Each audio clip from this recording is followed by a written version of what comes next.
Thank you very much, my noble colleague and fellow of the Nigerian Institution of Estate Surveyors and Valuer, Mrs. Okereke.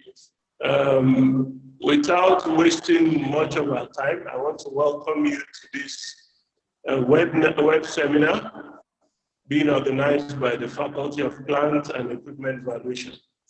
We will quickly take the opening address of the President of the Nigerian Institution of Estate Surveyors and Valuer in the person of Sir Emma Okaz-Wike, who has graciously honored us with his presence this afternoon so that we can hear from our leader and our president. Sir Emma Wike, please. Thank you very much, noble colleagues. First, let me recognize the chairman of Plant and Equipment Faculty, which is the business division. Let me also recognize the past chairman. I have seen Estate Surveyor and Valuer Paul Oseji. Let me also recognize the MC who was also once the chairman of this faculty. Let me recognize other participants and most especially our guest speakers and keynote address speakers. Greg, we are welcome. We thank God that COVID-19 has given us a new normal, that even though you are in America, here we are here in Nigeria, and we can communicate and also learn from one another. So on behalf of the Nigerian Institution of Estate Surveyors and Valuers, I want to thank you. Noble colleagues, this is just a brief welcome address by the President of the Nigerian Institution of Estate Surveyors and Valuers and Chairman of Council, Estate Surveyor and Valuer Chief Sir Emma Okaz-Wike, to participants in the Plant and Equipment Valuation Faculty Business Division of the Nigerian Institution of Estate Surveyors and Valuers organized webinar series on valuation of electricity supply assets today, Wednesday, 24th of March, 2021. On behalf of the National Council of the Nigerian Institution of Estate Surveyors and Valuers, I'm delighted to welcome the facilitators and panelists, especially Mr. Greg, who will be talking to us all the way from US.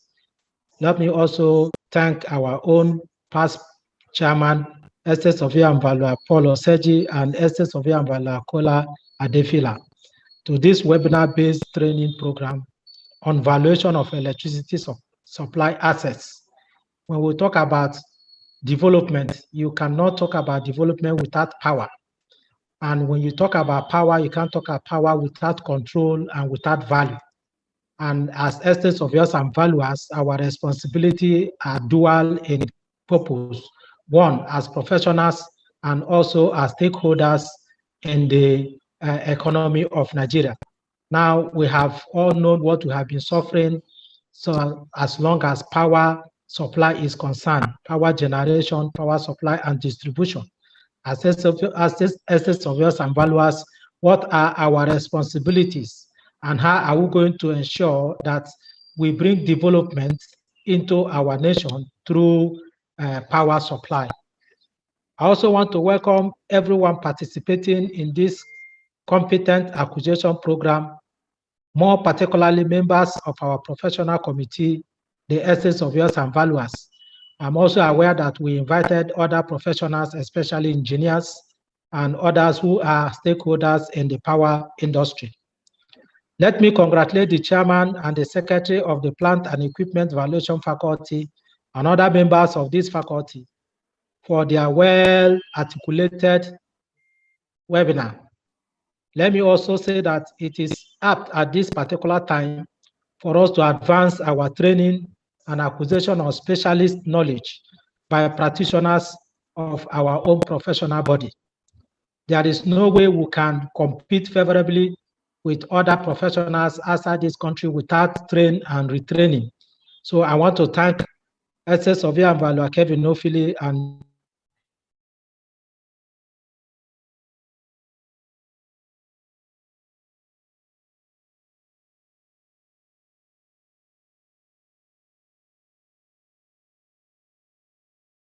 Dimola for this wonderful work they are to remain relevant and matters and long-term prospects in the industry.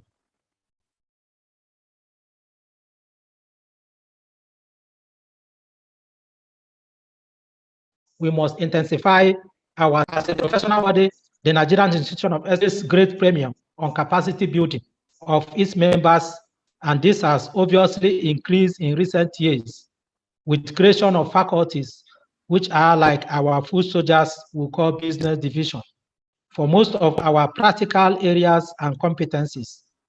As of today, we have 15 functional faculties training their members to be specialists in their area of specialization. This has greatly improved the qualities of services rendered by our members, and the institution and its members are adjudged to be the leading professionals in valuation and real estate services in the continent of Africa. This cannot be achieved without us cross-ideating of one another, and also to localize some of the things that we are going to learn here today.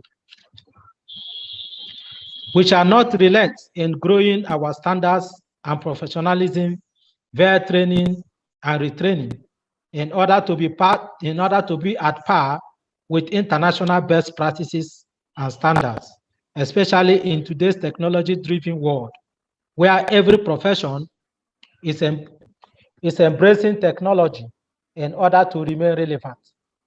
We cannot afford to operate in isolation of other international acceptable market standards in real estate sector, and most especially in the area of plant and equipment.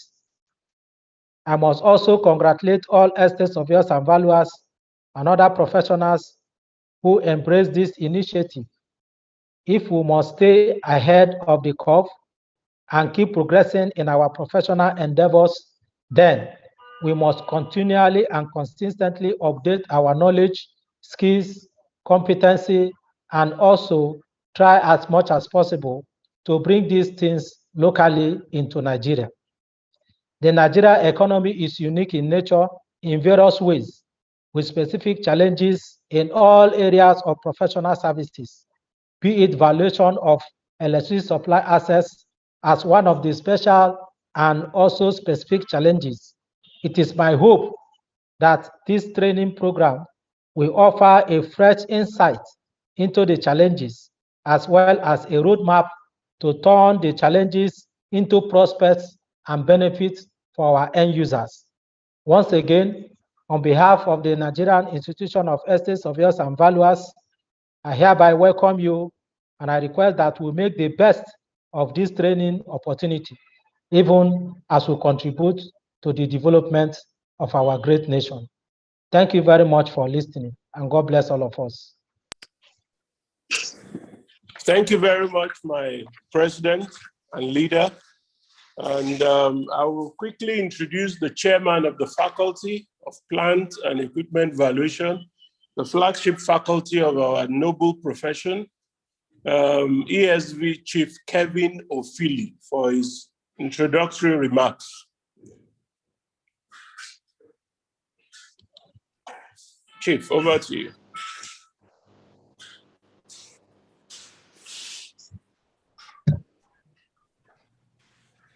Can you hear me now? Yes, we can. Hello? Yes, we can hear you. Okay. Thank you, my president. Thank you, my president. The president, Nigerian Institution of Estate Surveyors and Valuers, Chief Imasa Okasumike, my first vice and second vice, who I don't know if they are able to join yet, or we're expecting them to join very soon. No, I'm here. Second vice is here already. Thank you. Our friend from American Society of Appraisal, and two of my senior colleagues who are in the panel, and we will recognize them properly shortly. Noble colleagues, our friend from the media, ladies and gentlemen, good afternoon, and I greet you all. It is with tremendous pleasure that I extend a cheerful welcome to you all for finding time and sparing your treasure to join today's plant and equipment valuation Faculty Business Division webinar series. The faculty ESCO and I decided to create this few hours webinar event as a way to gather everyone virtually, since COVID-19 had somehow separated us since March 2020. Hello, Noble sir. colleagues, friends of the institution, Yes, today we shall be discussing one of the major public utilities, electricity, as it relates to its supply asset valuation.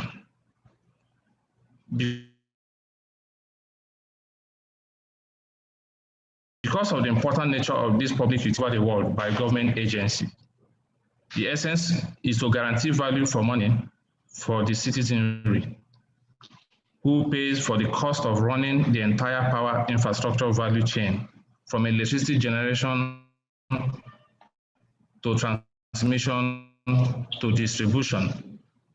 Nigerian government, having realized the importance of this electricity supply service and the need to optimize value for the consumer of electricity services, organization of each power sector, to establish a competitive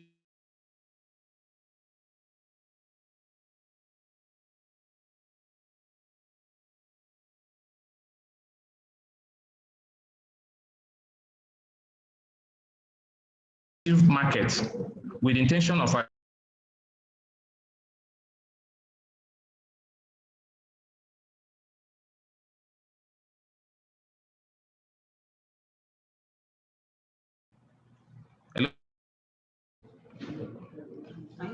Sorry, I had internet glitch there.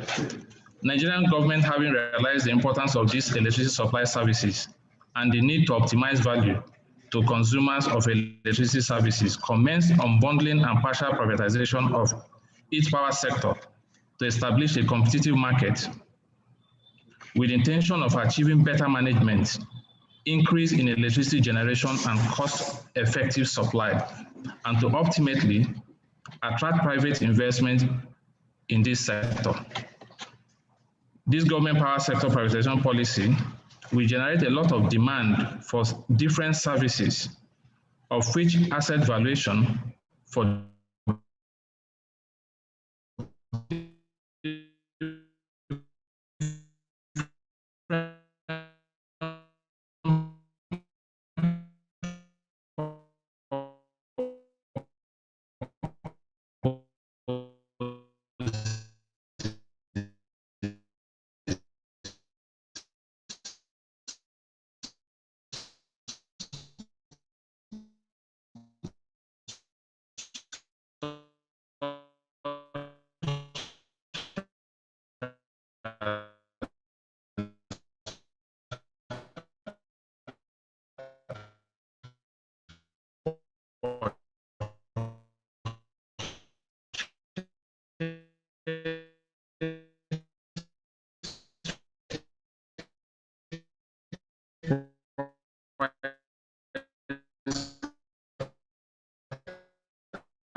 I think we're having problems with, can everybody hear me? Hello? I can hear you. I think we're having problems with the chairman's audio.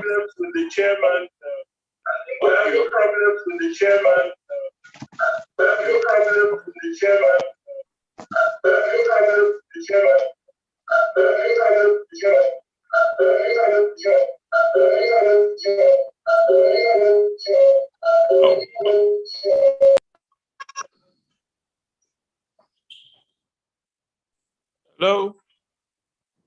There seems to be a major technical issue.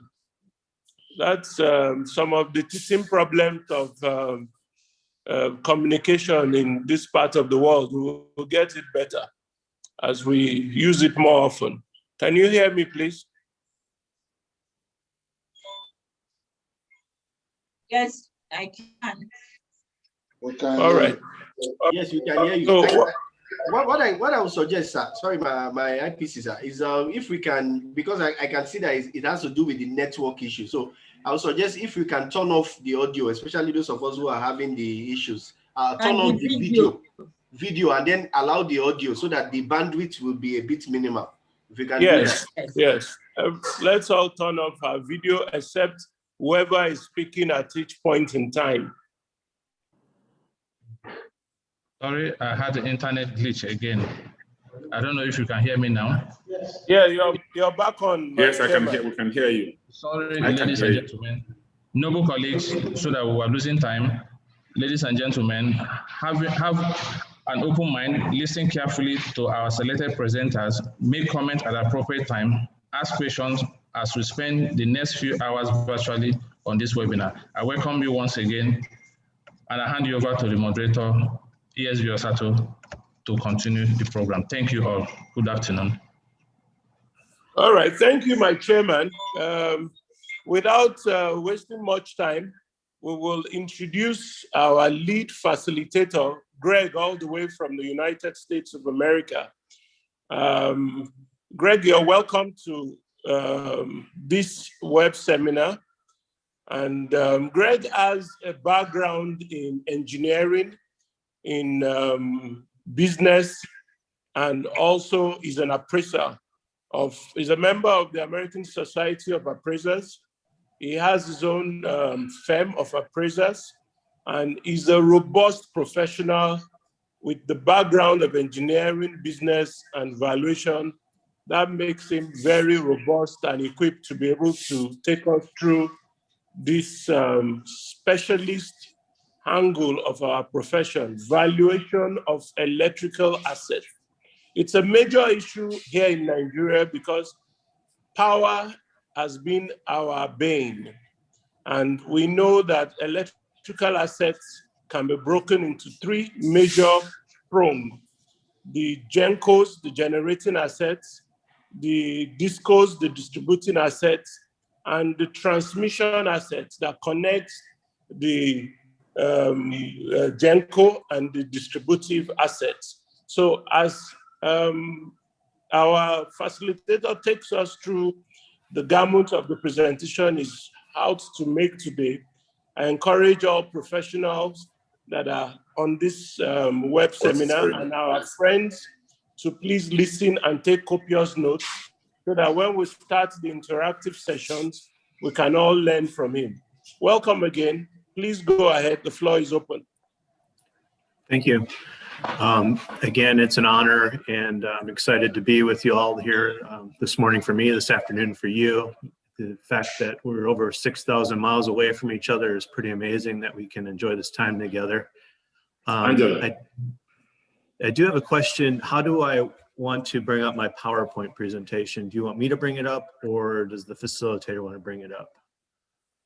Well, if you can bring it up so that we don't, you're in control of your presentation, please go ahead. Okay, so I'm disabled from sharing my screen at this point. There we go. All right, don't worry, the admin is already sharing, so let's work with the admin. Great. So my topic here that I want to discuss with you all today is the valuation of electricity generation assets in a carbon neutral marketplace. As all of us know, the world is changing from the standpoint of global climate change, and electricity generation is a major contributor to some of this weather and natural disasters that we faced in today's world. So with that being said, all the major stakeholders and consumers of electricity need to start considering how carbon or carbon dioxide impacts their daily lives. So let's move to the agenda. So today's agenda, I was going to go over electricity generation update. This is just a high-level overview of what's going on in today's marketplace from the world perspective, United States perspective, and then from there going into what the carbon neutral future kind of looks like from the standpoint of electricity generation assets and how the major utilities and major power generation firms are addressing these issues. Then the next part of my presentation will be discussing the Nigeria energy and power generation overview. Much of this information you are all intimately familiar with, but in doing my research, I wanted to kind of point out a few things that I observed and where some of the potential can be for Nigeria going forward. And then finally, I'll get into the valuation issues of power generation and how the three approaches to value are used and applied to value generation assets. So electricity generation update. The world is luckily in a place where we have low natural gas prices due to amounts of supply of natural gas from shale development in the regions of the United States and other parts of the world. This helps support low electricity prices. Prior to shale, one of the metrics you could look at was what was the oil to gas ratio. Pre-shale, it was 8-to-1. So you had crude oil at $100 a barrel, and gas was roughly, around $7 to $8 a MMBTU. And today that ratio is now 20-to-1, which drives a lot of investment decisions to use gas to produce electricity, to produce chemicals, and to power our energy complex. Again, natural gas remains the fuel source for many power plants. Although now with the initiatives for a lower carbon future, we see a lot of wind, a lot of solar being developed. And this you can definitely feel, see, and it's really making an impact in the marketplace. You see a tremendous amount of retirement of coal plants and nuclear power plants across the world. It's just amazing. I think in every day in the United States here, I see a new announcement for a power plant of coal being retired. The coal regions that mine the coal from the earth are basically closing down mines, and it's really making a big impact. And I think that's a positive step for global climate change in the future. Nuclear power plants, however, those are being closed as well, just because of their age and the political viewpoint that no one wants them in their backyard. However, the biggest advantage of nuclear power plants is it produces no carbon emissions, no carbon dioxide emissions. So they really serve a benefit in terms of our global climate change power generation mix. With all this natural gas, well, if we could go back to the slide real quick. Sorry. With natural gas, we now have this liquid natural gas export market. This is really big in Nigeria, obviously, with the natural gas resources that you all have there. The LNG export market is a big energy complex for you all. And then many countries import this gas to power their power plant generations, Japan, Korea, others. And then finally, the last thing that needs to be addressed is transmission and distribution. We can make all the electricity we want, but we got to get it to the end users, the consumers, the people. And this requires investment in transmission and distribution. And it's not just in Nigeria that this needs to be done. It needs to be done in the United States. It needs to be done in Europe and many parts of the world. So that's a major issue for a lot of people. Okay, next slide. So this slide is a slide from the Energy Information Administration in the United States showing the US generation mix from a history of 2010 to what's projected to be in 2040. And we can see on the far left side, top of the graph, coal was the predominant power generation mix in the United States back in 2010. And you can see today it's starting to become the second produced generation mix below natural gas. And then as we keep sliding out on the chart towards 2040, it really will be the lowest generation asset that will be out there to produce electricity in the United States. So coal is slowly dwindling and will be replaced by wind and solar power. Natural gas will remain pretty flat. Nuclear power will continue to be flat and then decline as these plants go down in age or come down due to age and retirements. And I think there's only 2 nuclear power plants being built in the United States currently that will replace some of the ones that go down, but in general, nuclear is not the option to address this carbon neutral future. It's wind, solar. And so you can see the ramp up in wind and solar. By 2040, they will pretty much match natural gas in terms of generation capacity. Next slide. Carbon neutral future, what does this hold? Well, greenhouse gas emissions are the largest source of, from fossil fuel, the largest source of greenhouse gas emissions. And so this has certainly been a major focus on, from the political standpoint and from an investment standpoint. Major US utilities companies have zero carbon emission targets by 2050. You look at today and being 2021 and 2050 is not that far out. And I think a lot of people or a lot of companies will accelerate those goals into 2035, 2040, and you will see the commitment to end the use of coal-fired generation in the United States and other parts of the world. What's the key to making all this happen? It's battery storage. Battery storage costs continue to decline while the efficiency of the batteries improve. These batteries can store the electricity that's generated by solar and wind and hydroelectric power for that matter. And that presents the key to the future to allow many parts of the world to address this carbon neutral future. There's now a new focus on hydrogen as a carbon neutral fuel source. This hydrogen would come from ocean waters where you would use electricity and other power to separate the hydrogen and oxygen and use the hydrogen to power vehicles, to power plants, to power other engines that are needed for industrial uses. And definitely see this impact really coming in the United States as many people are focused on hydrogen cars and hydrogen pipelines to supply this hydrogen. And so it's a bit, and how do you get it out to the consumers?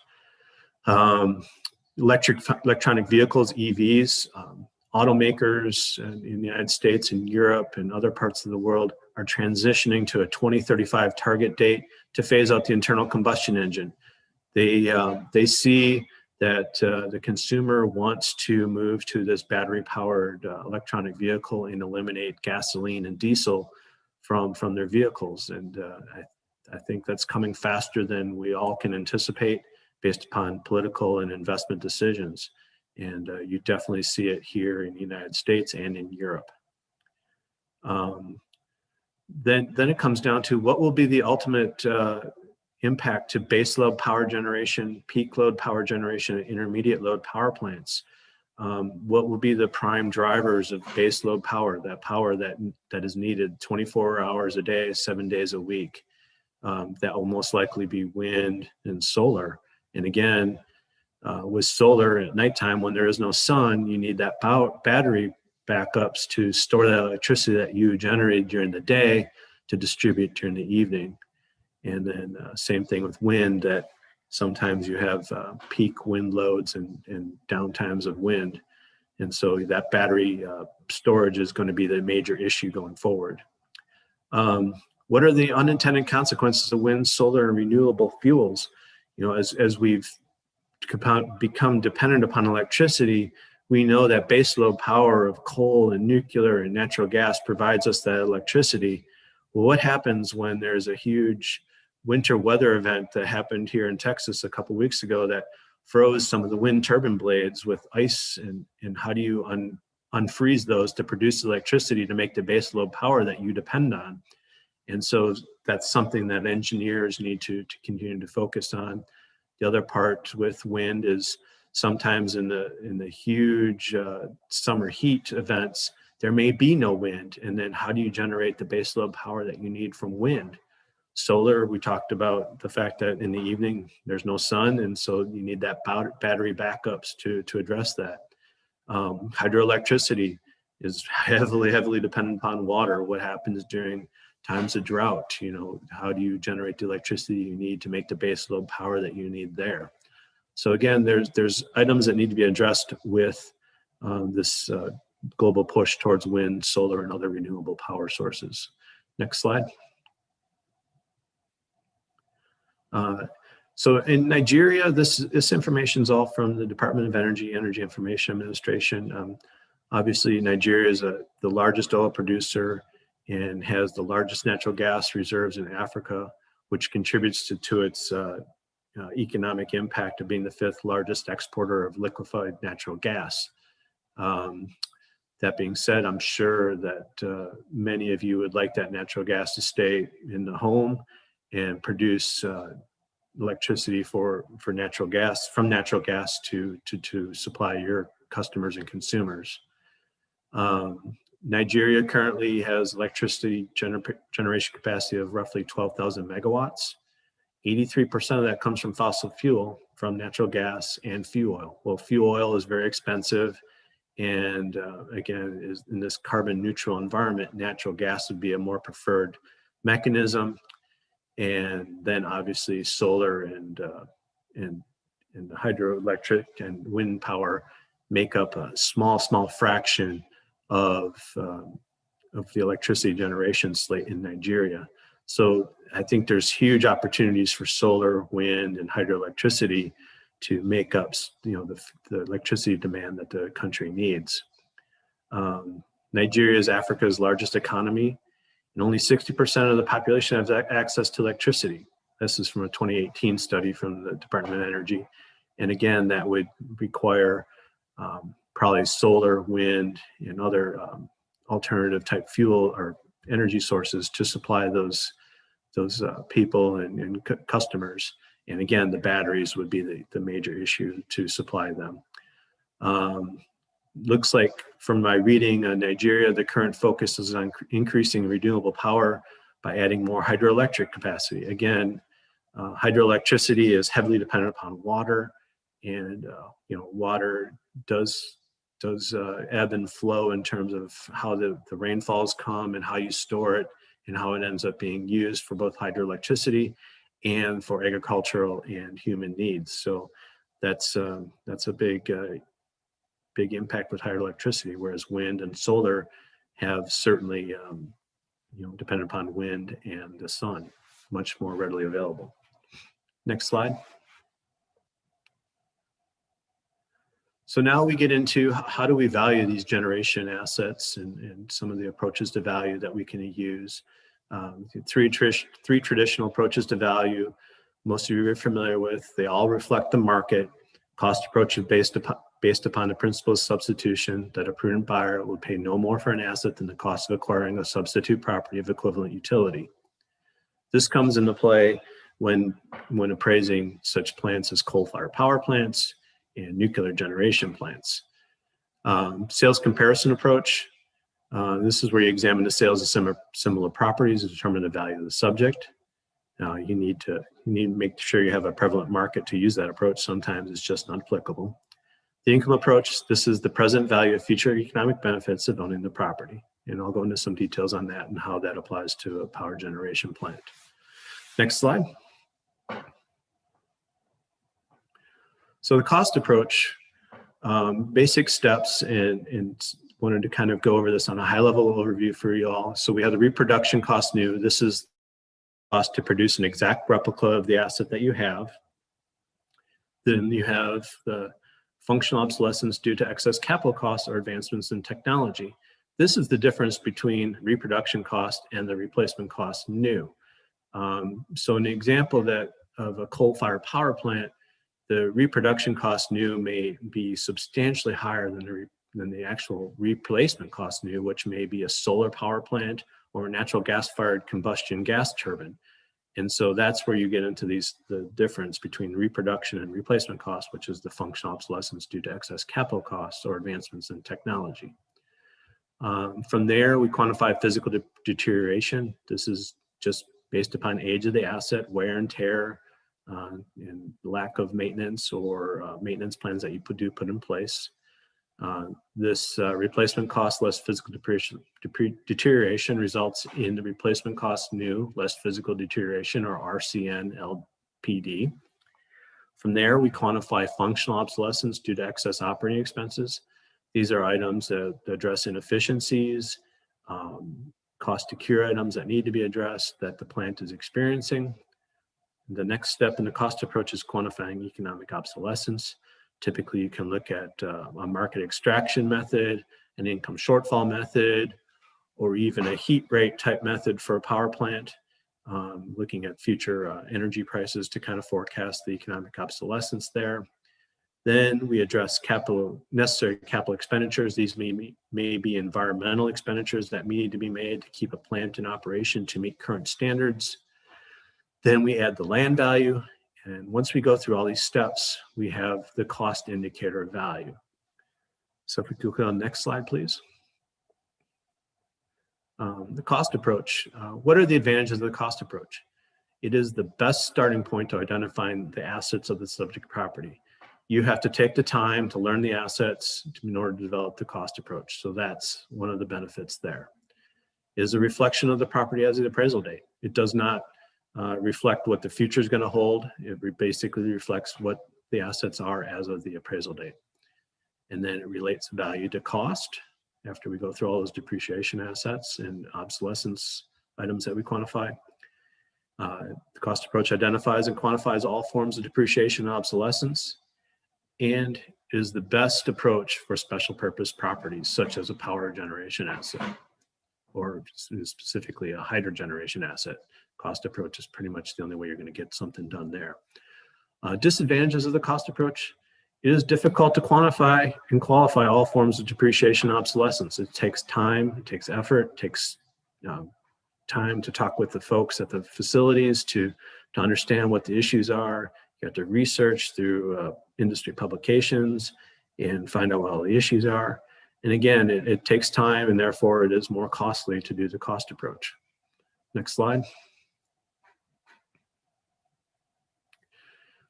In the cost approach, when you develop your replacement cost or reproduction cost new, it is important to capture all the direct costs and indirect costs. Direct costs being the material, labor, and related expenditures normally indirectly incurred in the purchase and installation of an asset. Freight, foundations, mechanical and electrical costs. And on the indirect cost side, these are expenditures that are normally required to purchase and install a property, but are not included in the vendor invoice. These include interest during construction, the fact that these plants take 2 to 6 years to build or even longer. You have interest payments to make for the debt that is incurred to build these facilities. You have insurance during construction and ad valorem taxes during construction. And then on top of that, engineering and architect's fees, permits and license. These are major expenses in today's building of power generation assets. Next slide. Again, in the cost approach, when we talk about deterioration and obsolescence, physical deterioration, again, is the loss in value due to age, wear, and tear. But we get into functional obsolescence. This is the loss in value due to the lack of utility or desirability of a part or all of the property inherent in improvement or equipment. This is caused by old, obsolete units, piecemeal construction, that's construction that's built over time and added on, changes in technology. Again, this is huge in the power generation assets. And can we go back one slide? Was there a question in regards to the previous slide? I think someone may have had a comment. I think you should go ahead with your presentation, Greg, before we take questions. Okay, that sounds good. Yeah. Okay, if we could go back to the cost approach. Again, so functional obsolescence, changes in technology. This, again, repeating what I just said, this is a major issue in power generation as coal, nuclear, and gas get replaced by solar, wind, and makes a big issue there. Mistakes of the past, sometimes those need to be addressed at individual plants. Again, functional obsolescence addresses in the specific improvement that's being appraised. Sometimes you have multiple units that could be replaced as one. This would lower the maintenance costs and operating costs of the asset. To quantify functional obsolescence, it's quantified by comparing operating expenses of the subject to the amount of replacement. This is specifically true for a power generation asset when you have heat rate, which is the amount of energy it takes to make 1 kilowatt of energy, and you can definitely quantify the functional obsolescence there. And then the next way to address functional obsolescence is getting cost to cure. These come from when your discussions with the plant that they have issues. They may have some benchmark studies or some debottlenecking studies that address the cost to cure to fix the issues they're having. Economic obsolescence, this is the next form of obsolescence, and is defined as the loss in value or usefulness of a property caused by factors external to the asset. This is outside the control of the property or the plant. It's caused by government regulations, environmental requirements, supply and demand imbalances, to name a few. This can be quantified by return on capital analysis, looking at the sales comparison approach to determine what the market obsolescence is showing. It can be done using a gross margin analysis, supply demand analysis, utilization or inutility penalty, or looking at an income shortfall or the income approach. Next slide. This slide is from the U.S. Energy Information Administration, Department of Energy, and it's from the Assumptions to the Annual Energy Outlook 2021 Electricity Market Module. This can be sourced through the government's website, and is really a useful tool for developing replacement cost information for power generation. And what this gives you is on the second column, the size of megawatts, is the types of plants to make electricity that are being considered in the marketplace and what their cost is on a $1 per kilowatt basis on an overnight 2020 year basis. And so if we look at an internal, let's do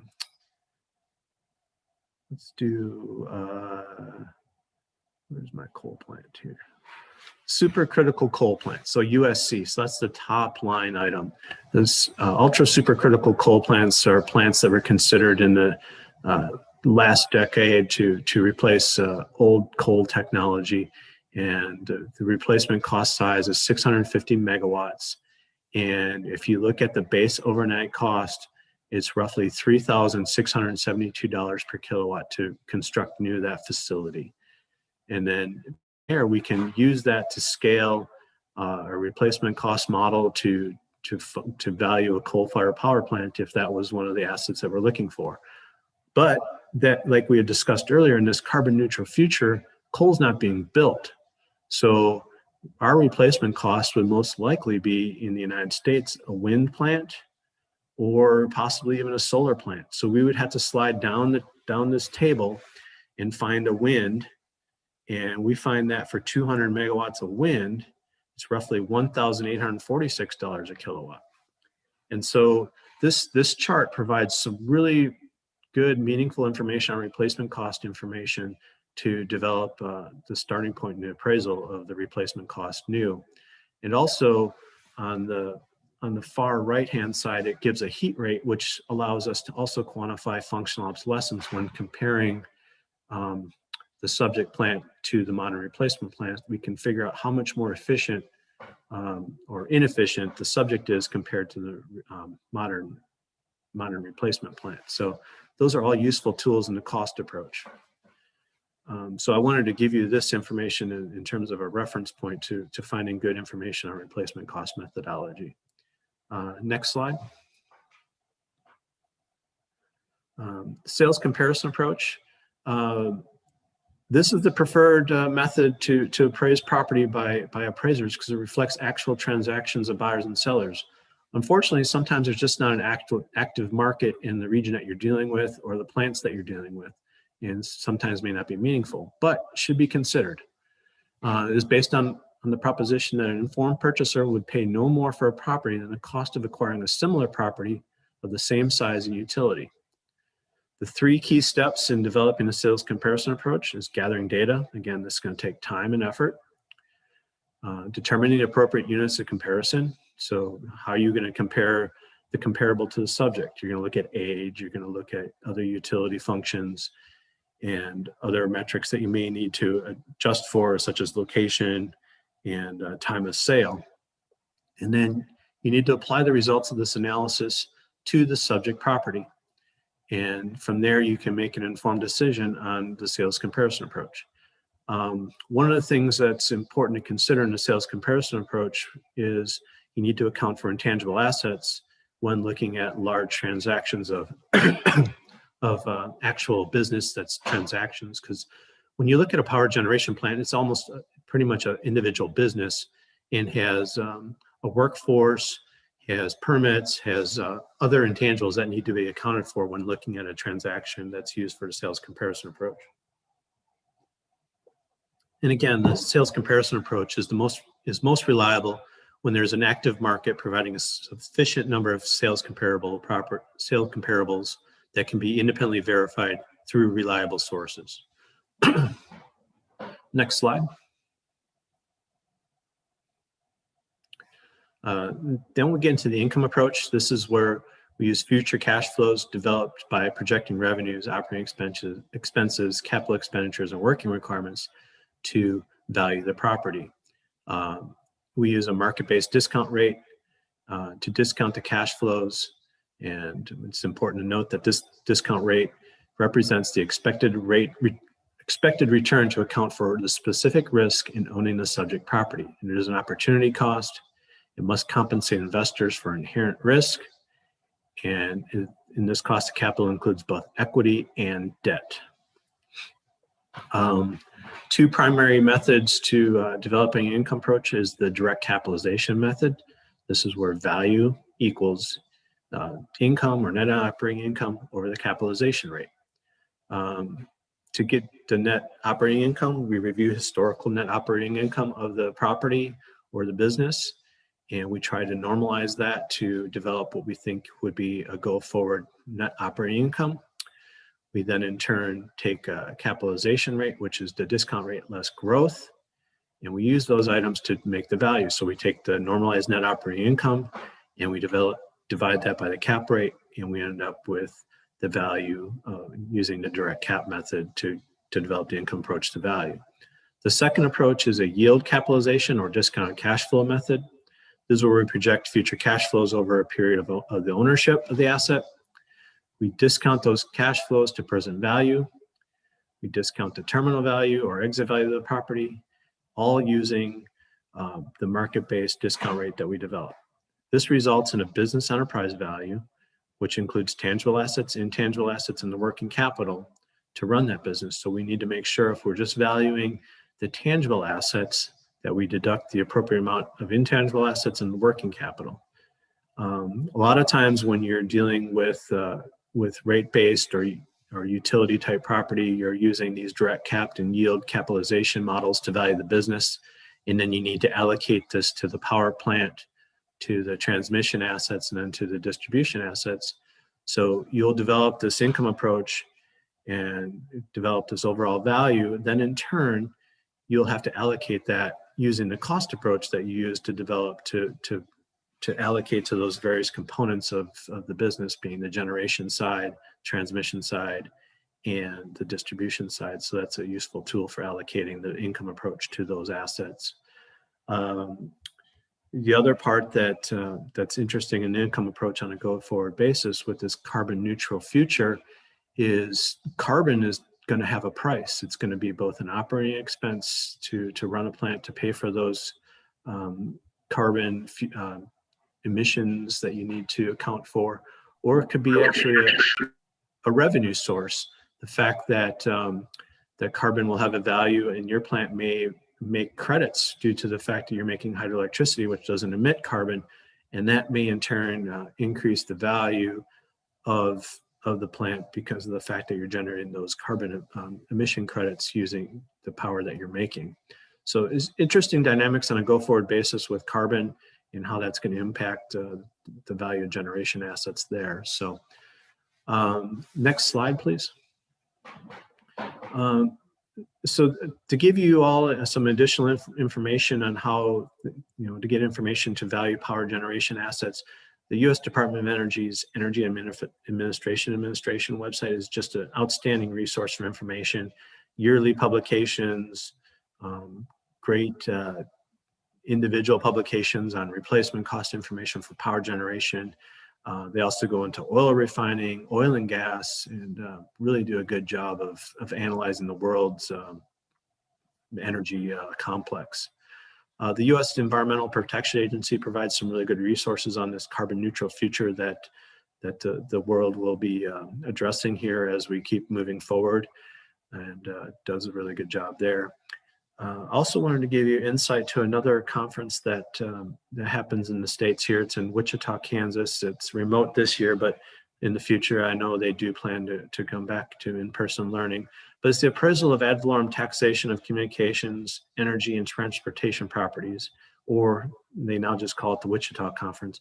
But there they go into a lot of information on utility valuation and how you go into the rate base and how that factors into value, and really is a outstanding fundamental workshop that provides a lot of great resources. And I think you can get historic information from them on a lot of their industry conferences, and could be a really good resource for you all to consider if you want to learn more about power generation and other utility property. Other resources to learn about electricity generation and how the plants work is Power Magazine with www.powermag.com.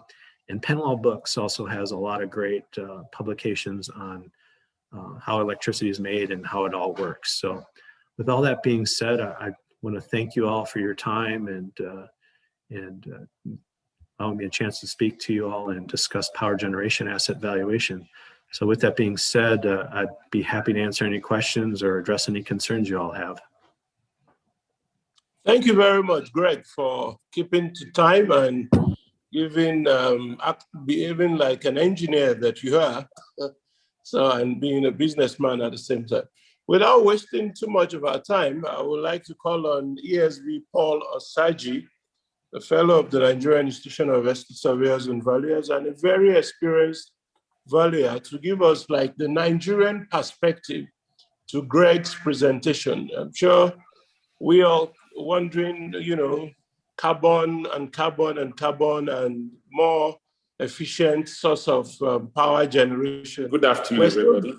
So let's Paul take it from here. Once again, Greg, thanks for honoring us and your presentation. It was a wonderful one. My noble colleagues and other attendees, my topic is obsolescence in electricity infrastructure access. If you wouldn't mind, can they share the page with us, with me, so that the other people will see the page?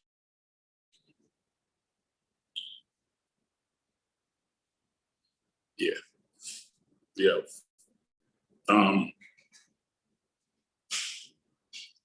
Okay. We are going to look at the electricity infrastructure assets, what asset is, how it applies to electricity supply companies. We will also look at the general electricity sector in Nigeria, an overview, and valuation of electricity assets. A lot of it has been discussed by Greg, but I will also talk more on it. Then we look at depreciation, obsolescence, different form of depreciation, how it impacts on electricity assets, and of course, how they are being measured. I also will discuss that. First slide. Second slide, please. Third slide, please. Third is the third slide. What is an asset? What does it mean to an organization or entity? Simply what they use in production of goods, particularly producing that gives economic benefits. Assets are lifelines of organization. No organization can function without an asset. And assets are broken down into different forms: current assets, fixed assets. Those are the major forms they are broken into. But for electricity supply company, it means a lot to them. It means from the generation plants, the transmission plants, the distribution network, those are part of their major assets. And other assets that are included that most people take for granted is land. The way lives right of way that where the electricity infrastructures are installed also has to be considered. Of course, furniture and fittings and intangible assets such as customer database, licenses needs to be considered. All these assets constitute what electricity companies use in their operations. Slide 4, please. Slide 4, please. This is a typical graphics of from generation to ultimate consumption of the electricity, from generation, transmission lines, distribution lines, and finally to the user, the end user. And these are the product line. Of course, as I said earlier, they run through land.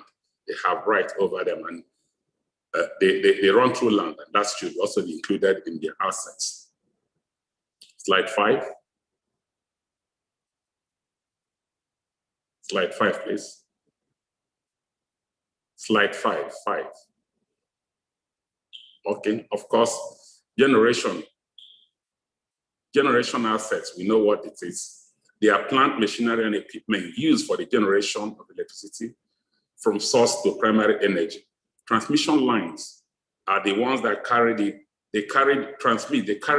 bulk power from source of generation to where they are ultimately used. Distribution are the local networks that runs within the cities to distribute lights to the ultimate users. Slide 6. Slide 6.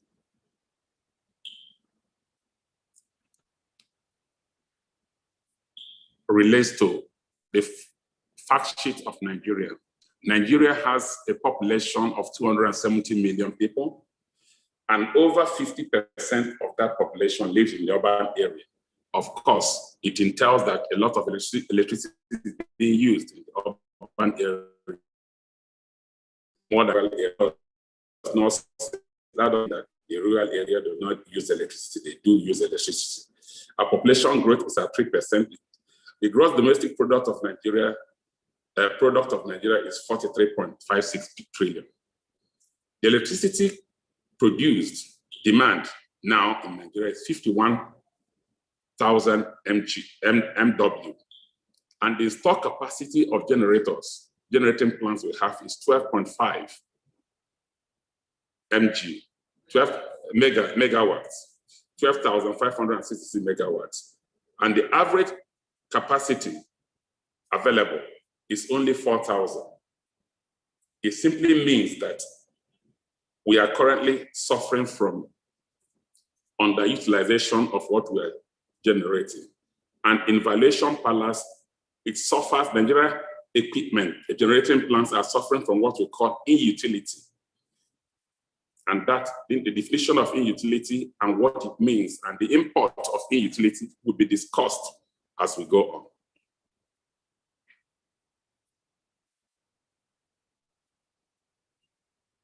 A brief history of what has happened.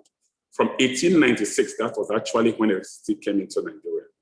And over time, we have been battling with it until 2001, when we had a proper electricity policy that addressed most of electricity issues. And thereafter, we went ahead to initiate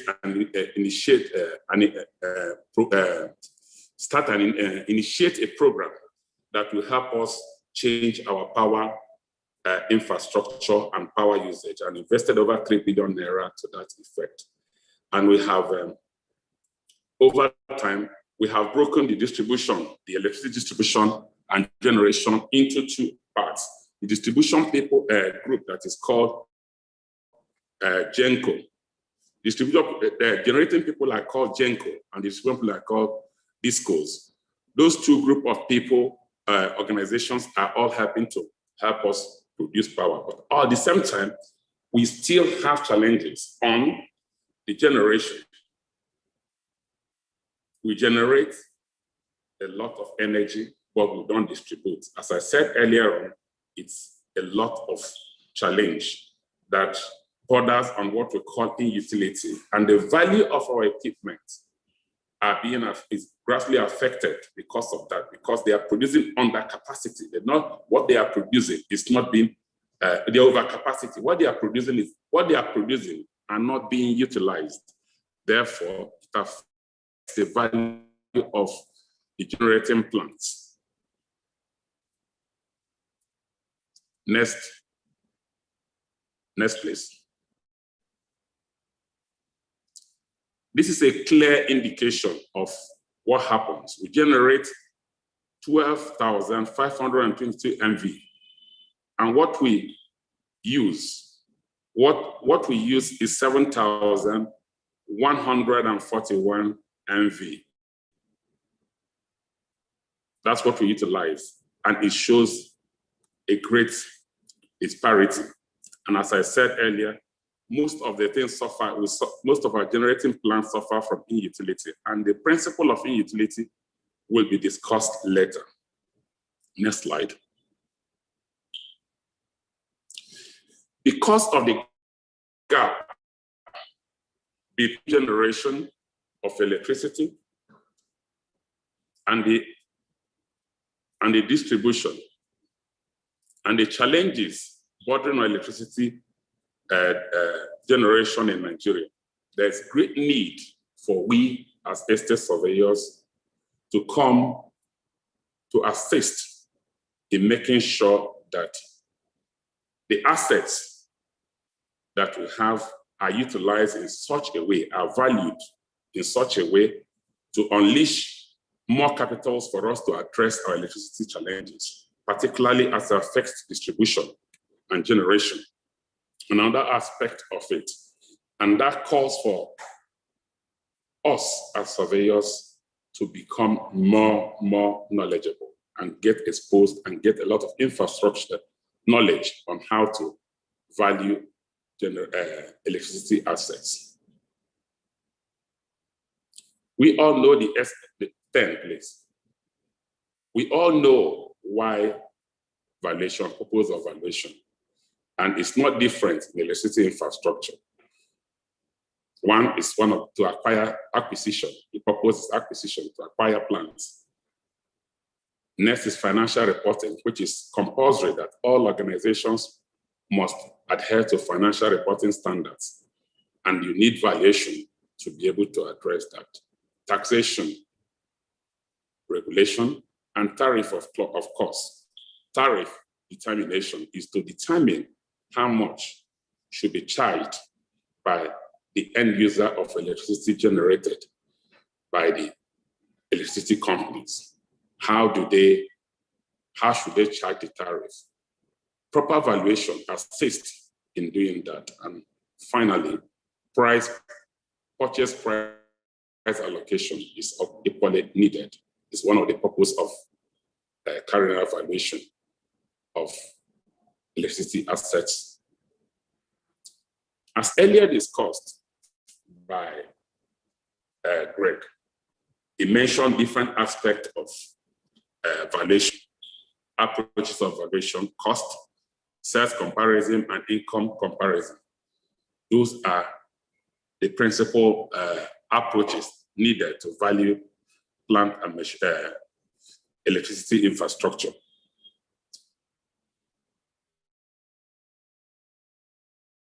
This approach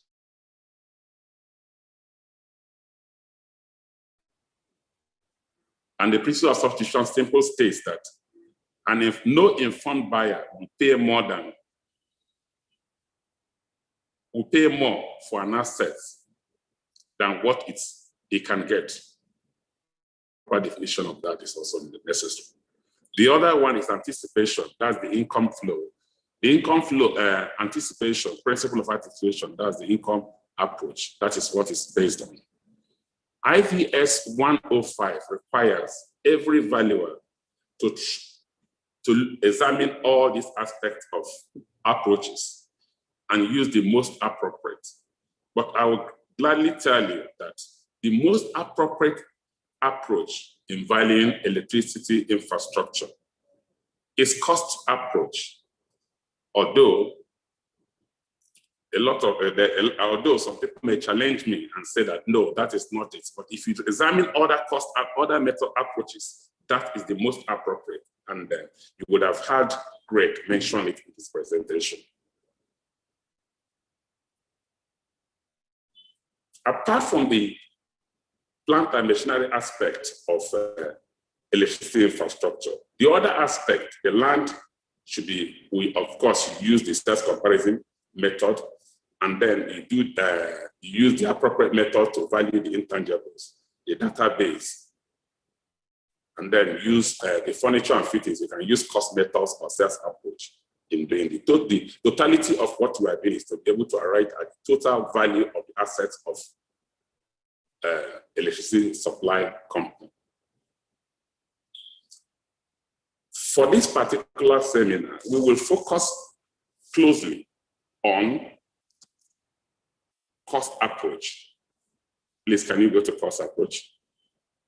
11, please. 11. Slide 11. Slide 11, please. Moderator, can you stick to slide 11? Can you hear me? Slide 11. I can't hear. Please go back slide 11, please. It's on slide 11 already. Now, okay. The cost approach estimates the market value of the basis of, the cost approach depends on start with the basis of the cost of replacement or reproduction cost of an asset, or the services potential embedded in the asset, less all forms of depreciation, including physical deterioration, functional and economic obsolescence, that makes it less desirable to own than if we are new, as well as other factors that may affect it or less desirable to own. That's exactly the definition of cost method. And if you look at the next paragraph, you'll find out that reproduction cost or replacement cost new, less physical deterioration, functional obsolescence, economic obsolescence, the end result is will be the value of that particular infrastructure assets. We will focus on depreciation at 12, please. 12.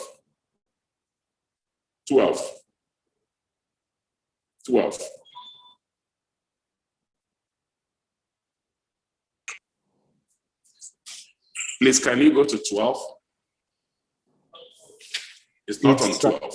It's 12, sir. It's on 12. It's on 12. I can't say it.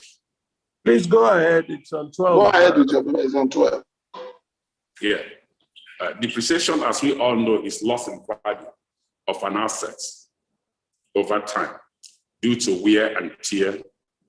And the word depreciation or obsolescence has always been used interchangeably by valuers, although the dictionary definition may mean different, and different professions have different interpretation of what it means.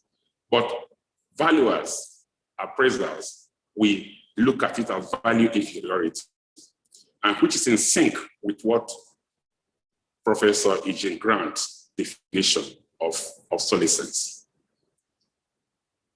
IVSC page 429 defines obsolescence. Means it borders simply loss in value of an asset or decrease in the usefulness of a property. That's exactly what it is. Then this obsolescence is broken down into three facets. 1, physical deterioration, stroke obsolescence, functional obsolescence, economic obsolescence. Physical deterioration simply means wear and tear over time of an asset. Deterioration, that is due to weather effects, like in some part of Nigeria, especially on the coastal line, the effect of acid rain waters down the quality of infrastructure. And if you look at it, it corrodes. Assets within coastal lines corrode faster. And there are other physical damages that may occur to assets, assets over time. Those are things that you can look at. You can find them out, you can easily determine them or measure them by physical observation. You can do that by physical observation. Please, can you go to item 11? 11. You can do that through physical observation, direct naira measurement, which simply means the difference between price of replacing new assets and the correct asset cost. That's what it is. That's how you measure it. And age to life method is also very good for you. It's a very good measure in order to measure physical obsolescence. Below, you will see a chart of how the useful life of most of the electricity assets. Those are the normal life that they're expected to live. For high voltage lines, 35 years, medium voltage, 30 years, transformers, 25 to 30 years. Those are the average life. And then we look at the generating sets. You can see nuclear generators, they last to 40 to 60 years, coal, 55 years, wind, 25 years, solar, 25 years. Those are the average normal lives. But over time, in order for you to, over time, these assets can be improved upon by capital investment, assuming they are properly maintained. The effective years become elongated. Therefore, can I see that? Let me give you an example of what happens. Can you go to slide 15 before I continue with the effective age? Go back to slide 15. Please, slide 15. If you look at the two generating sets, they are a rudimentary electricity generating tool. Look at the one on top, the one on the upper side. It is located, the plant, that particular plant is used in an area that is very close to the sea. The one below is used at in an area that is not very, is far away from the sea. The top one was bought in 2016, and the lower one was bought in 2011. If you look at the two, the rate of physical deterioration on the one on 2016 is higher than the one on 2011. This is just due to physical effect of acid rain. And that happens to most of electrical infrastructures. It happens to most of those stanchions and the break links and all the things that they have, transmission lines. It happens to them a lot. Then quickly goes back to 16, please. 14, go back to 14. Go back to 14. Yeah, go back to 14. Below, you will find out there is a simple calculation on how to calculate the effective age of an equipment. For instance, if an equipment, you need to fix equipment or repair or maintain an equipment, the life of that equipment is extended technically. Therefore, when you are doing age to life analysis, what we use to find out the ratio, you need to calculate the effective age. For instance, if an asset has a 30 years lifespan, electrical has 30 years lifespan, and current years of that asset is just 15 years, the current age of that asset is 15 years. It's a utilized asset for 15 years. And 4 years before that 15 years, you have done retrofit, you have repaired the equipment. And it simply means that the life of that, the effective age of that equipment would have been extended. Therefore, when you are now using age to life analysis, in computing your physical depreciation, the ratio will become higher and better because of that capital injection that you have inputted in maintaining that particular equipment. Therefore, that is what we use. Therefore, the depreciation rate for that physical obsolescence has to be adjusted. The next one, functional obsolescence is aspect. Functional obsolescence is when an equipment is not functioning the way it's designed, is functioning less than what it was planned to do. It there means it's suffering from functional obsolescence. And that functional obsolescence is inherent in the particular asset. For instance, the picture, you can see the picture on the left-hand side. You have seen the control panel of an electricity, that's the control panel. And that control panel is principally made of electronics equipment. Electronic equipment, because of technology, they're always in tune with technological changes. And because of that, they become easily outdated. And when they become easily outdated, that particular control room, one way or the other, would have suffered from functional obsolescence. And that's your computation. Because if it happens, mostly, as I said, it's because technological change that impacts on the assets. And when that happens, the value of your assets will further be depreciated because of it's not being functional, not being as efficient as it was originally designed, because the production of what you will have will also be impacted. Therefore, the value of that asset will also be impacted by functional obsolescence. The next is economic obsolescence. Economic obsolescence simply means, that's the next chapter, the next 17. When assets suffers from external issues, it's called external obsolescence. The asset is being impacted because of what happens outside the asset. For instance, if the financing cost is high, it affects the asset. If the raw material required, in this particular case, fossils that is required to generate electricity, if the cost become unnecessarily high or it's not available, it will also affect the value of the equipment, because that equipment will not be able to generate or produce or work at capacity. That happens to both principally to generating equipment. That's what happens there. One major aspect of economic obsolescence is called inutility. And as I said earlier, most of the plants that we have in this country, they are producing above capacity. They produce, as I said earlier, you produce at a higher 12,555 MV. And what is being utilized is less than 30% of it. Technically speaking, the equipment is suffering from what we call inutility. Please, can you go to that? After go to the slide, inutility should be economic obsolescence. Go down. Yes. My Vice Chairman, please. We would like you to round up in about 7 minutes so that we can take questions. Thank you, sir. I am almost done. Yeah, I'm almost done. Thank you, sir. Can you go to that 7? Can you go to inutility? I just want to show you an example of the utility. Yeah.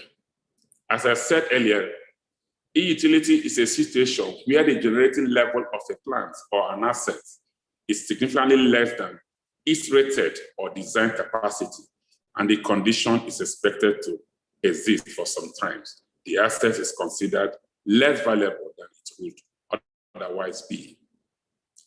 E-utility present is classical in most electrical supply infrastructure assets.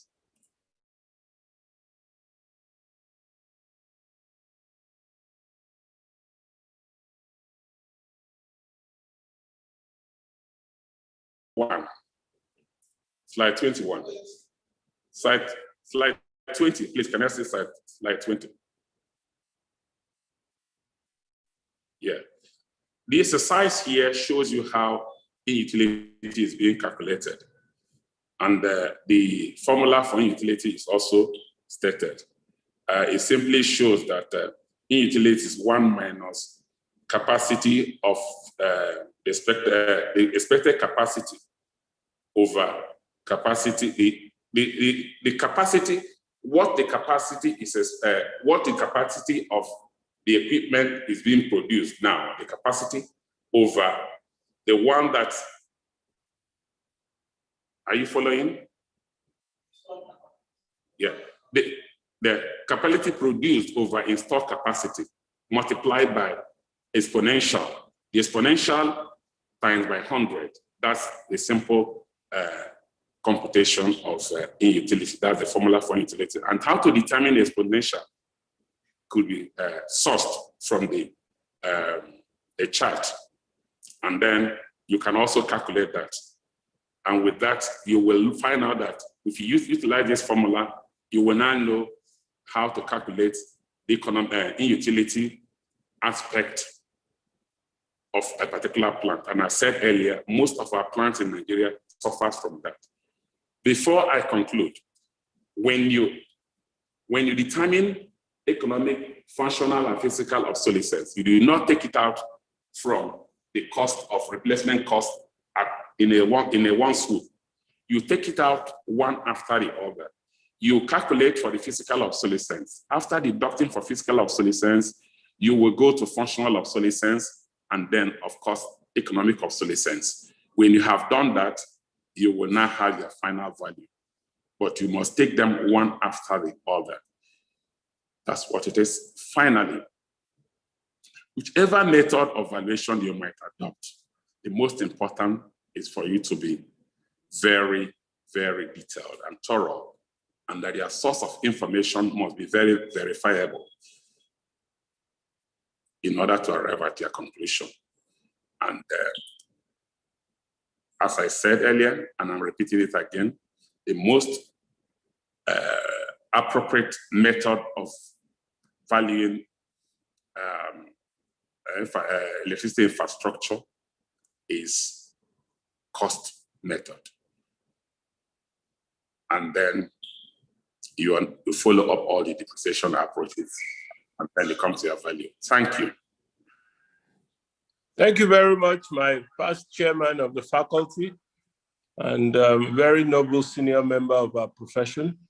We will now take questions and answers from questions from the floor and answers from the panelists and any other senior member that is available to answer some of these questions. The question that I want to start with, if you permit me, is the clear concurrence between our senior colleague, ESB Paul Osaji, and our friend Greg from America, that the best approach to valuing such industry-specific assets like electricity assets is cost.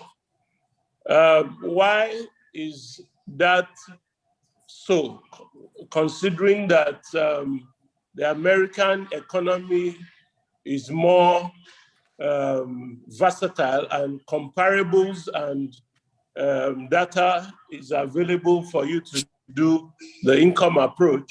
Why is cost seemingly the most appropriate method of valuation for electricity assets, which is a position that I also hold as a valuer for our own economy and our own market? I usually want to lean towards cost method. So, Greg, can you please answer that question while others come up with their questions, please?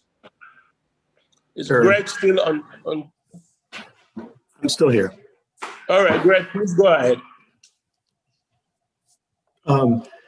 So the cost approach, again, is just a great resource to identify and quantify all the forms of obsolescence and to get to the value that you need for power generation and a lot of electricity distribution assets.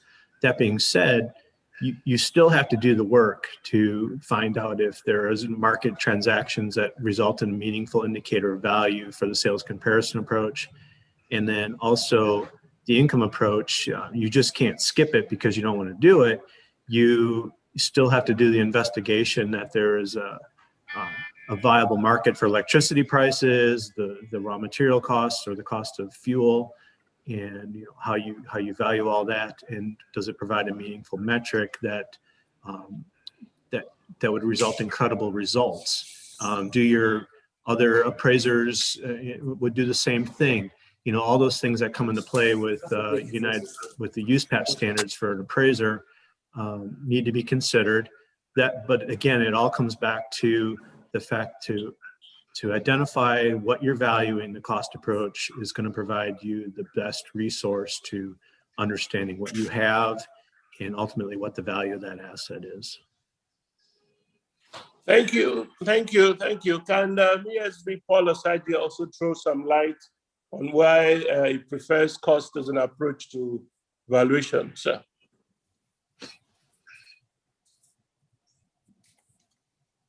Hello? Are you asking me to throw some light? Yes, why you lean towards cost as an approach? Are you asking me to throw some light on that? Yes, sir. Yeah. It's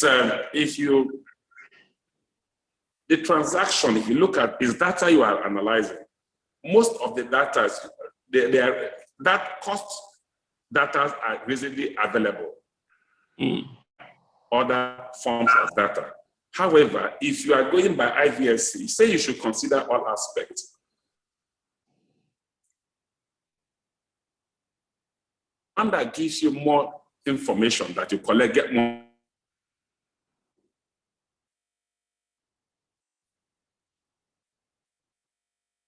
Let's take, for instance, and the power generation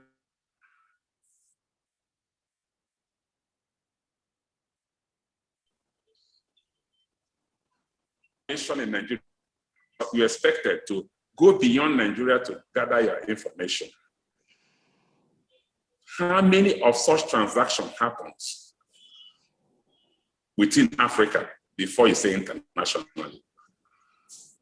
It's a challenge. Those are challenges. And the income aspect of it, as I said earlier, electricity is a waste asset. The moment you generate electricity and you don't utilize it, you will have a challenge. You will not be able to recover your cost. Therefore, that aspect, using the income approach, also poses its own challenges. However, there is one approach done by a Monte Carlo approach on plant valuation. He considered that, but at the same time, that particular methodology or method does not give us something that is very, very defendable. Therefore, the one that has that information, that gives you ample information, is the cost approach.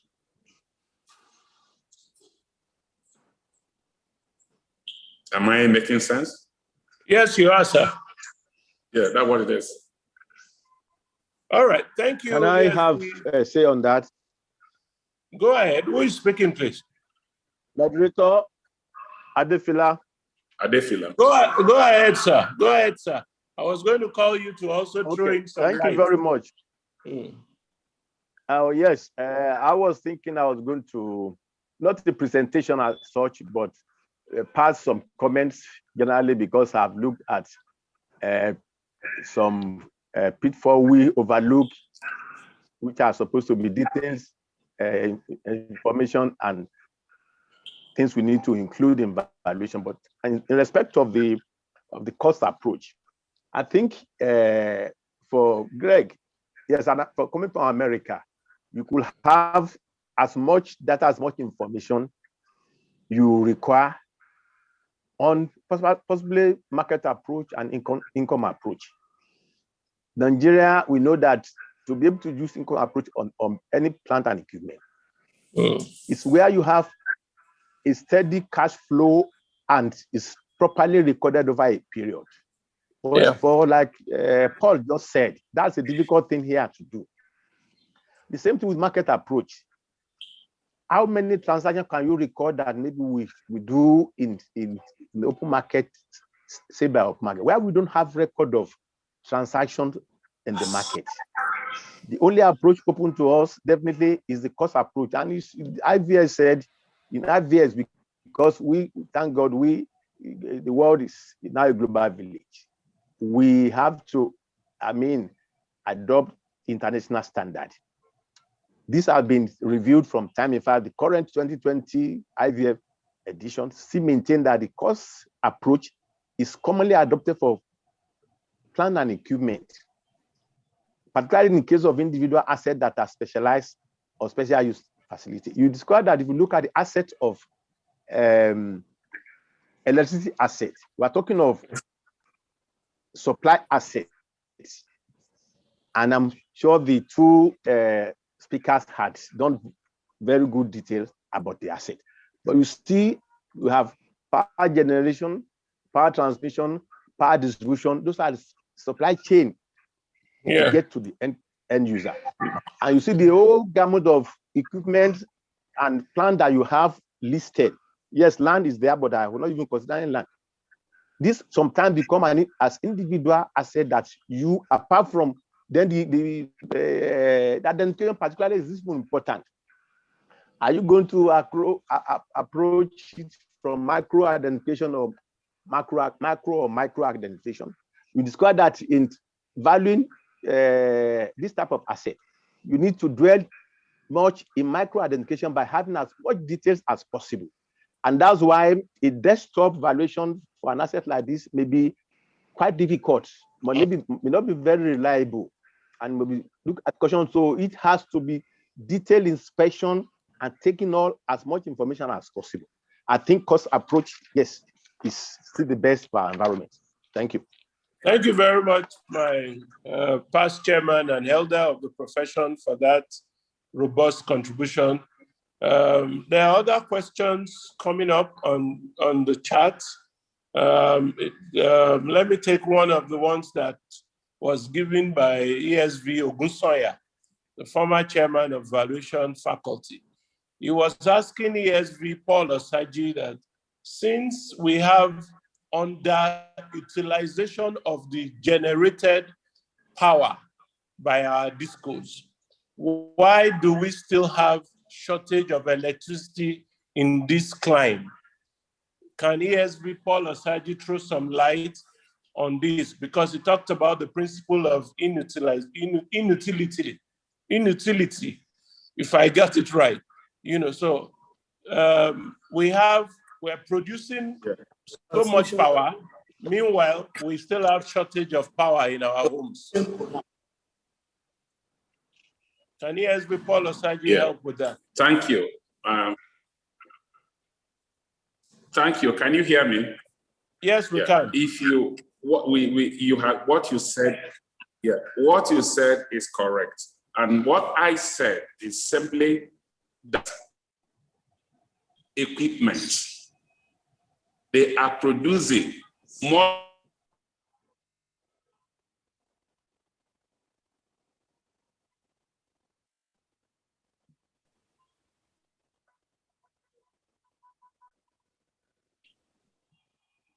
cost.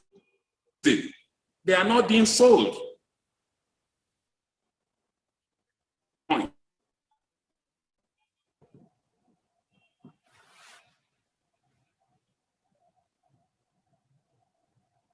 And as I read this,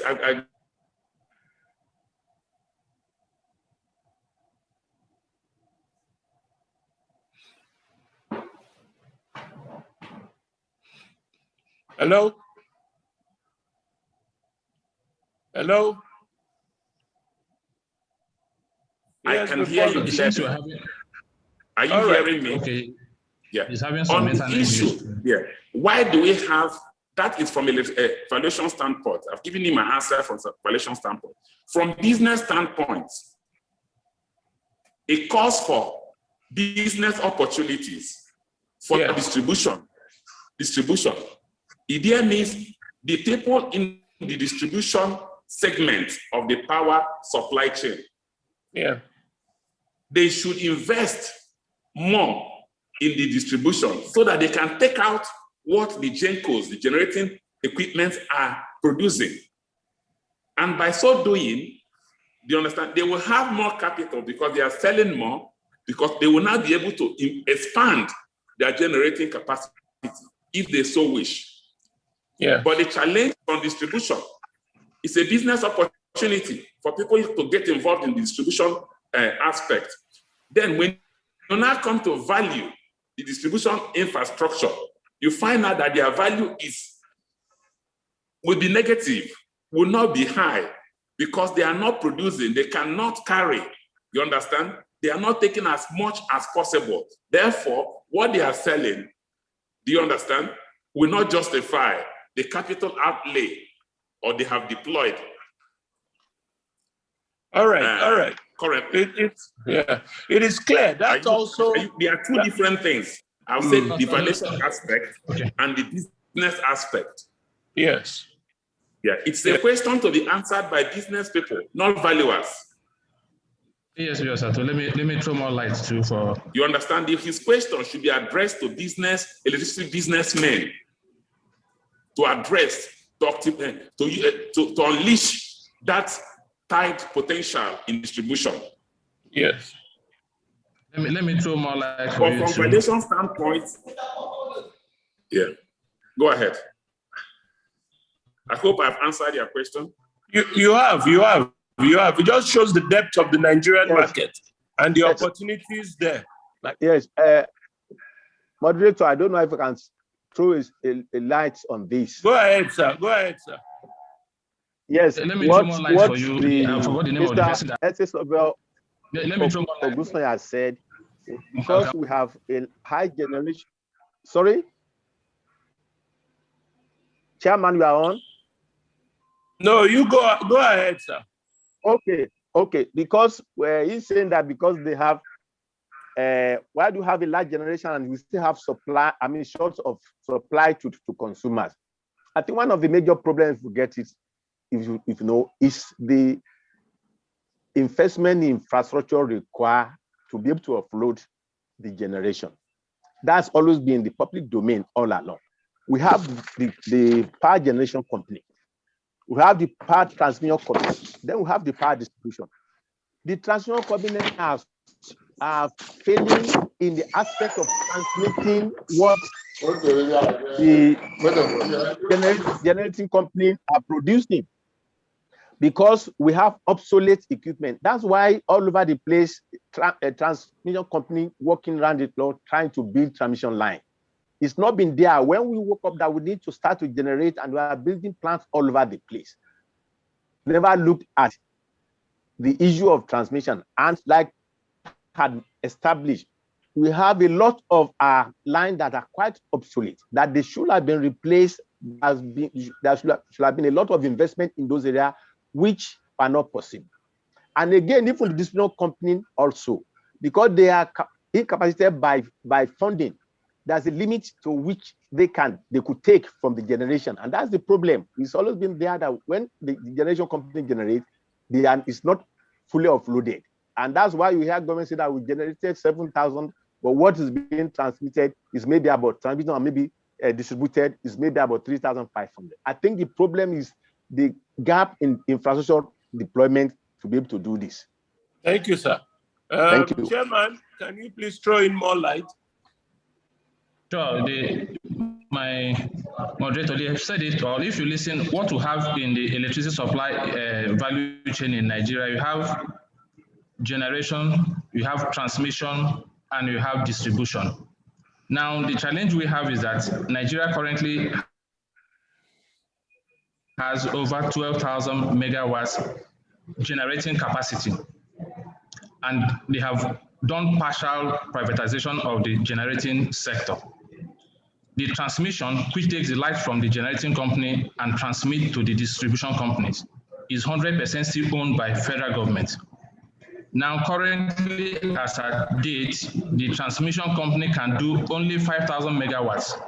If you inject over 5,000 megawatts, the infrastructure will shut down. That's when you hear that there's a blackout all over the country. So you are generating over 12,000 megawatts, but the transmitting infrastructure can only take 5,000. That's where Mr. Osaji mentioned the issue, because what the market can take as of today is just 5,000 megawatts. Because of the infrastructure you have in the transmission can only take 5,000 megawatts. Now what happens, a man that can produce 2,000, because if you do more than 5,000, his infrastructure will collapse. Then the distribution people too, that's the discos, are equally suffering the same, struggling to upgrade their infrastructure to be able to take more than 5,000 when the transmission company sends to them. So that's where the gap is. If government can privatize equally their transmission sector of it, so that for investment from private sectors can come in and help expand it quickly. That's what we get from the distribution end. Thank you. Right, Chama, can I ask some questions? Go ahead. Who wants to? Did I hear somebody trying to ask a question? Demola, yes, sir. All right, Demola, go ahead. Okay, yeah, I have about 5 questions, which I believe a majority of them is going to be answered by Mr. Greg, pertaining to the kind of practice or system that operates in the United States. So my first question to him is, I want to ask if there is any active market for the carbon emitting, power generation assets. If there are markets, active markets in the sense that as we have for other assets that come into play, maybe your vehicles, your plant and equipment that gets traded week in, week out. If in the United States of America, like, E&E Energy deciding to buy a power plant off another company in America, if such system happens in the United States, that such asset gets traded often in the United States. That's question one. Then the second question is, can you value non-carbon emitting electricity generating assets using comparison from those that emit carbon? What I'm saying that the renewable aspect, for instance, now you are having solar panels. Yes, the solar, the renewable aspects, for instance, now versus the non-renewable ones, the gas and everything. Can you draw comparison, trying to determine value? That's the second question. I hope that's clear. Then the third one, I just want to run over there, about 5. I just want to run over so that Mr. Greg can help us with what happens in the United States. Then the third one is the power generation, distribution, and transmission in the United States. As Mr. Kelvin analyzed the situation in Nigeria, for instance, GENCOs are privatized. The likes of AGBI and Co are owned by private individuals. The Transco is owned 100% by Nigerian government, while the DISCOs are owned by private individuals. So I want to ask the United States of America, taking a cue from what happened in Texas recently, all this infrastructure, the 3 aspects, DISCO, GENCO, and Transco, are they owned by the government in the United States or in the hands of individuals? That's the third one. Then the fourth one is that, for instance, we are trying to go green, but there is still no alternative to batteries. For instance, it's sunny now. One of the challenges we have in Nigeria is, the lack of power supply. It's sunny now. All the sun from the energy goes into our panel, charges the battery. But in the evening, definitely batteries will still go down overnight, most especially when we put so much loads on it, air condition and all those things. So if we are trying to go green, what do we do as alternative for batteries that can compete favorably with what gas would give us? Gas, for instance, that powers the generator all night, day or night, is not really affected. But for us to go green completely now, we need batteries from the panels and all those. So how do we do in the night? There's no sun in the night. So do we really think we can achieve it in 2030, 2040, that we can completely go green and not use those carbon emitting power plants? Then the final question is this. I'm an advocate of doing valuation and, if possible, to do away with cost method of valuation. I don't really like using cost method of valuation. So I'm now thinking here now, in line with what we have in the IVS, is it not possible to value power generating assets using contracts in the sense that the GenCos would have an agreement with some distribution companies and sell power to them at XYZ rates? Can't we do a valuation using income approach based on these contracts rather than only cost? Egbe power plant, for instance, have an agreement with Mikeja Disco, and they sell power to them at XYZ dollars per kilowatt, per megawatts. So why can't we do valuation using that contract that, okay, for 10 years, either using the single cap rate or a cash flow? So those are my 5 questions. Thank you. Thank you, ESB Demola. ESB, our friend Greg, can you please run through them quickly? We have just about 15 minutes to start rounding this webinar up. Sure. Yeah, great questions. Again, is there an active marketplace out there for these plants? In the United States, you do see an occasional power plant transaction, and you as an appraiser need to make a judgment call in terms of how far back you want to consider transactions that you look at power plant transactions. Typically, I can't hear. I can't. Please go ahead, Greg. Okay. So typically I'll look at 3 to 5 years time span from my appraisal date for any power transactions that take place. I also look at the subject property. Did it transact? All those things, you as an appraiser need to consider. That being said, sometimes there's just not going to be any transactions, and when you write your report, you said you investigated it, there was no meaningful transactions, therefore it did not result in a meaningful conclusion, and you go to the other 2 approaches. The next question was using comparable sales for non-carbon emitting power plants versus carbon emitting plants. I'm typically not, I'm going to use the fuel source probably as one of my comparability components that I look at. So I don't think I would look at a solar plant for a coal-fired power plant. I don't think that's going to give me the meaningful result that I'm looking for. Although each individual appraisal may produce something that's going to make me change my mind. But typically I'm going to look at coal plants to coal plants or coal plants to other baseload type plants. And then for when I'm valuing solar or wind, I'm going to use other wind turbine transactions and solar transactions for my comparison points. Third point is government ownership versus private ownership for transmission and distribution. Here in the U.S., it's kind of a mixture of government, quasi-government type entities that own a lot of transmission and distribution. There are some private companies that own it as well.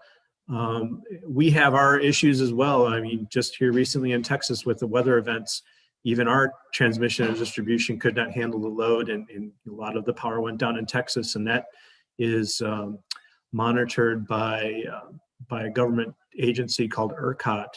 And they failed the citizens of Texas miserably, and a lot of power went down in a time of extreme cold that a lot of people unfortunately did not live through, and so they have to answer for that, and we have to reinvest money into this infrastructure, distribution, and transmission to be able to handle all that. The capacity's there, like it is in Nigeria. You just have to spend money in distribution and in transmission to get it to the consumer.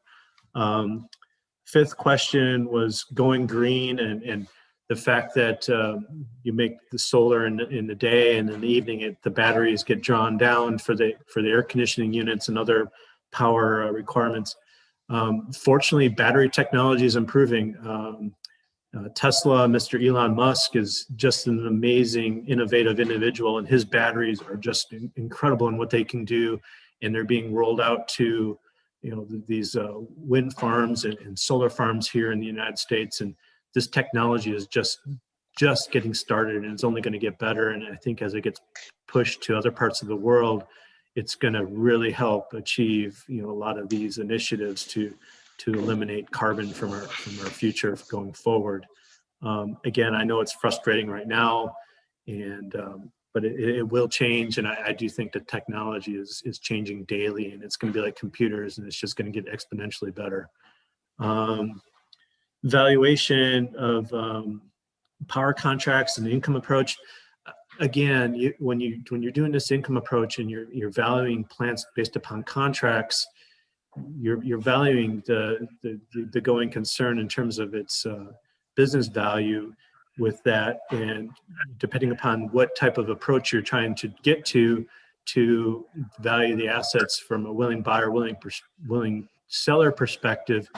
Some of those contracts may be above market rates or below market rates, and you need to take that into consideration.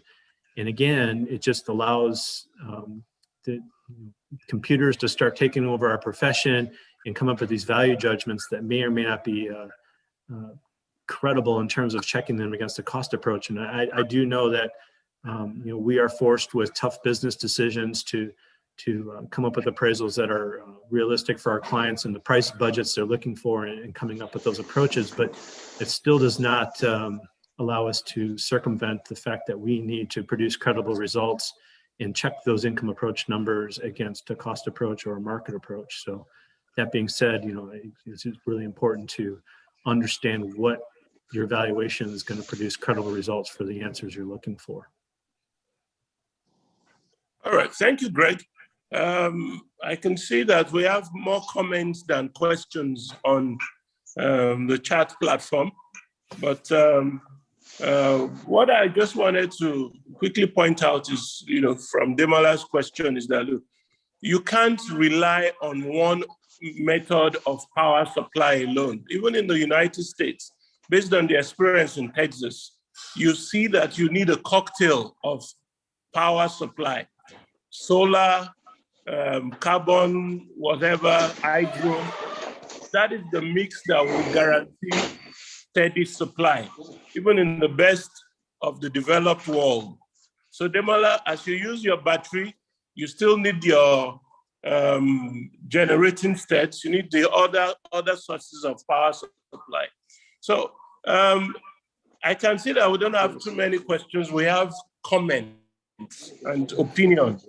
So if ESV John Bull, our first vice president, is still on the floor. Is it still on the floor, sir? I'm here. All right, we will be asking you to give a vote of thanks for a wonderful session we have had today. We're trying to round up by 4. Can ESV John Bull please give a vote of thanks, please? Yes, noble colleagues. Thank you, sir. I want to, first of all, thank our president, who out of his very busy schedules was able to make it. And also thank the presenters, the Greg and ESV Polosaji with ESV Adefila, and also you, the moderator, the MC, and all. I also want to appreciate, on behalf of the institution, the faculty, which of course is one of the leading faculties we have in the institution. On behalf of our president, we want to specially thank Greg for taking out time over there with the different time zone to attend to us. Greg, we appreciate you very well. I also want to thank all those who have put all these things together. We appreciate you all on behalf of the institution. I know that more is still coming from this faculty. And under the able leadership of Chief Ophili, Kevin, with his able secretary, Demola, and you yourself, Osato, and Mrs. Our colleague Okereke. Want to thank you all on behalf of the institution for this wonderful thing. We've all learned a lot, and we hope more will still come. Thank you, and God bless you all. All the participants want to thank you. We know that you all have learned one or two things today. I know that many people have said the slides. I'm sure the slides will be sent to all those that registered or that participated today. Definitely. So thank you, and God bless you all. Thank you. Thank you, my first vice and leader. I will now hand over to Mrs. Okereke to just sign us out. I want to assure all participants that you will get your slides and also get if there's any certificate of participation and the credit point that are due to you, you will get them. Thank you all for taking part in this wonderful session.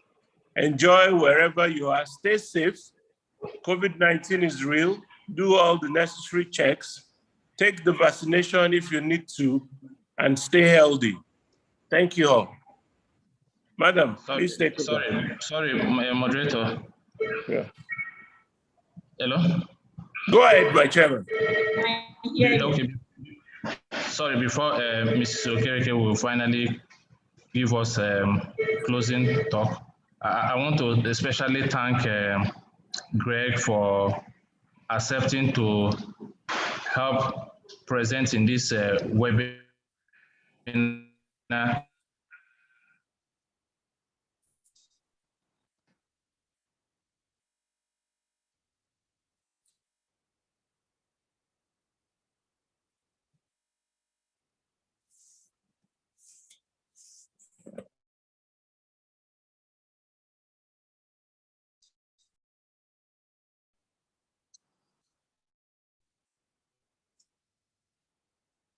We can't hear you, my chairman.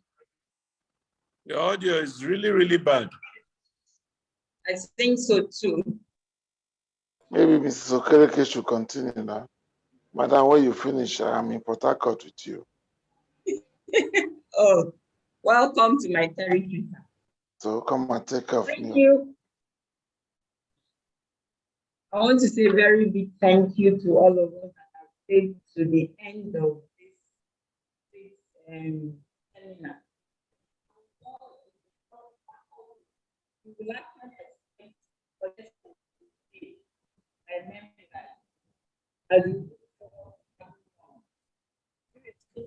have done it better. Give us your suggestions. And I think that the seminar was very rewarding. Thank you, and God bless. All right. And our chairman still. Okay, no, sorry, I had a glitch from my internet, but I'm sure you have done your speech now. So I thank all the moderators today, and please, we'll have a plaque for you, and we'll find a way to send it physically to your offices after now. And people should go back to the portal later to download. Thank you all, and good afternoon, everybody. Thank you. Can download the papers from